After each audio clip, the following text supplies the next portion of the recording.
ang White Lady sa Balete Drive kung saan sa New Manila, Quezon City. Pinagdugtong nito ang lugar ng N. Domingo Street at E. Rodriguez Avenue sa Quezon City. Tahimik at may kahabaan na 1.3 kilometers ang kalyeng ito. Dahil sa di umano'y madami ng puno ng balete ang lugar na ito, pinangalanan ito bilang Balete Drive. Taong 19th century, panahon ng mga Kastila, sinimulang gamitin ang daan. Isa sa magpapatunay sa tanda ng kalye, ito ang 200 years old na Centennial House na matatagpuan sa Balete Drive.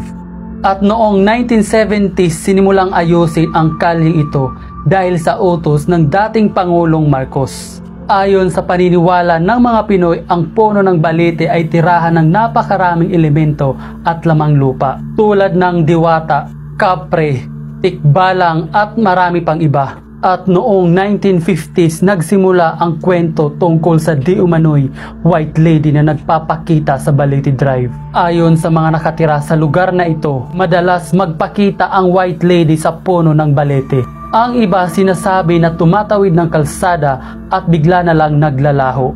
At yung mga napadaan naman ng mga taxi driver, bigla na lang daw nakasakay sa likuran ng kanilang kotse.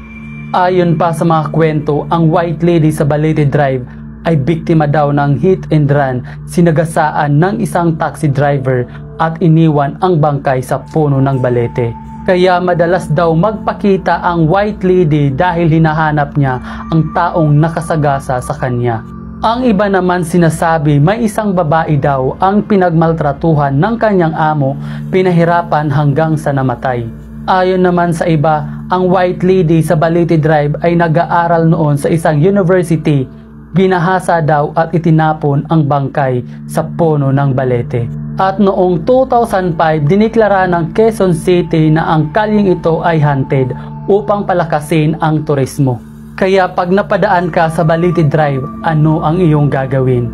Ingat!